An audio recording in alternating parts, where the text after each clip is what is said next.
Fulak fayda, boo amee fulak fayda, kenn du la yee.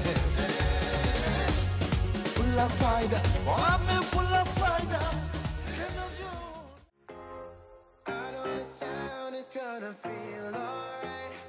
Feet on the ground, but I just wanna fly. Salut à toutes et à tous, ravi de vous retrouver dans ce troisième numéro du journal dédié à l'actualité des transferts sénégalais en Europe. On commence ce tour d'horizon par la signature du milieu de terrain sénégalais Ousseynou Thioune en faveur du Gimnastique de Tarragone, club de deuxième division espagnole. Arrivé en provenance de l'Etihad Riadi de Tanger dans le championnat marocain, il a paraphé un contrat de 6 mois et si son nouveau club parvient à se maintenir en deuxième division espagnole, le joueur de 25 ans sera récompensé par une prolongation de contrat de 2 années supplémentaires. Au cas contraire, Ousseynou Thioune quittera le club ibérique libre de tout contrat au bout de ces 6 mois.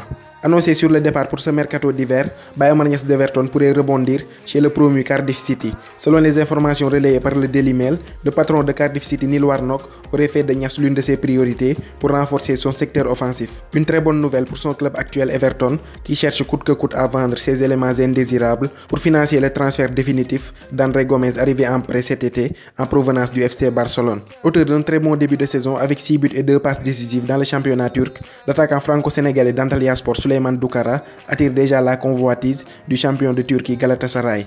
Selon les informations relayées par le site Foot Mercato, Galatasaray serait même entré en contact avec l'entourage du joueur pour un transfert dès cet hiver. Cependant, le club stambouliote sera en concurrence avec Göztepe de Lamine Gassama qui a déjà manifesté son intérêt pour l'attaquant de 27 ans. Dans un état de forme époustouflant, avec ses 18 buts inscrits en championnat avec Kassim Pacha, Mbaye Diagne attire de plus en plus les convoitises. Après Galatasaray et Wolverhampton, c'est au tour de Fenerbahçe de placer ses pions pour l'attirer. En difficulté depuis le début de la saison, Fenerbahçe serait même prêt à mettre sur la table une offre de 10 millions d'euros, une somme égale à celle proposée par ses concurrents dans le dossier, Galatasaray et Wolverhampton. Du côté du PSG, la piste menant à Idrissa Gana Gueye prend de plus en plus du sérieux.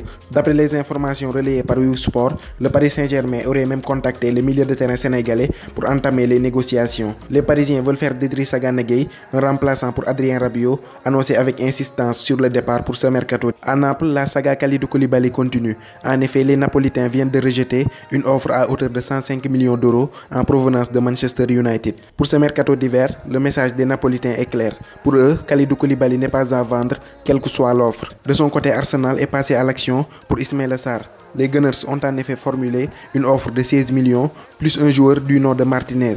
Reste à savoir si cette proposition sera suffisante pour convaincre Rennes qui avait enrôlé Ismaïla Sarr pour 17 millions d'euros en provenance du FC Metz. C'était tout pour ce troisième numéro du journal dédié à l'actualité des transferts sénégalais en Europe.